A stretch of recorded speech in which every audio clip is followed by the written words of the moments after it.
New maps of global reptile distribution reveal significant gaps in the network of protected areas. Before conservation can begin, it is essential to know where in the world species needing protection actually are.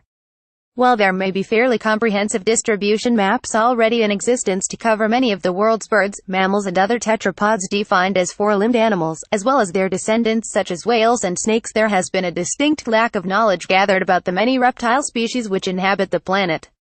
More people like birds and mammals, and we know them better, explains Shamiri, from the Department of Zoology at Tel Aviv University. There are 100 bird lovers to any one reptile lover. The same goes for professionals. Birds are in the public eye, they symbolize good things and cannot kill you the way some reptiles can. Mammals are furry, fluffy and adorable, and we are mammals ourselves, so we connect. Miri and the rest of the Global Assessment of Reptile Distributions Guard Group have therefore spent 12 years collating data in order to create the first detailed maps for the distribution of 10,064 reptile species around the world. This breaks down as 6,110 species of lizards, 3,414 species of snakes, 322 turtle species, 193 species of Amphisbaenia, worm lizards, 24 types of crocodile, and the single species of New Zealand tuatara. I think the key surprise was how different some of the subgroups were, says Miri. Snakes showed the classical patterns that all other known taxa did. Lizards have a more patchy framework of hot spots and cold spots. They are sometimes very diverse in arid regions, especially in Australia, and sometimes not, sometimes very diverse in the tropics, and sometimes not so much, and they differ from other reptiles. We guessed all would be fairly similarly distributed, but they are not. Mapping the ranges of all the world's reptiles reveals that while general conservation measures in spaces which are effective for the protection of mammals, birds, and amphibians are shown to also be effective ways of protecting numbers of species with large range sizes such as snakes, they tend not to serve the interests of more patchy reptiles, such as turtles and lizards.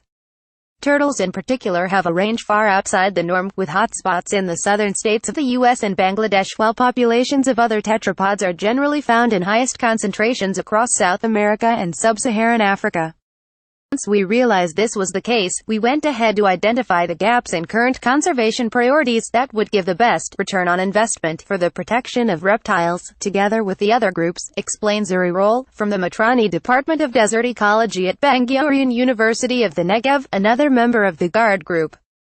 We have done this by constructing a formal conservation optimization procedure, in which we try to capture as many representatives of all species as possible while minimizing the areas needed for their protection, as at the end of the day resources needed for conservation are limited. Roll was able to identify those regions that are generally important for the conservation of all land vertebrates, and how they have increased in importance due to the inclusion of the new reptile information. The data also raises questions about how conservationists can respond to ensure a wide-ranging approach to protecting all reptiles, not just those which happen to cross over with the needs of other tetrapods. People need to work from the head and not from the gut, says Miri. We need to find measurable indices for diversity protection. We have them, and we in academia use them, not to act when planning for conservation according to which species is more charismatic. You act in the best way available data, and much is still unavailable, dictate. This was published in the December 2017 edition of Geographical magazine.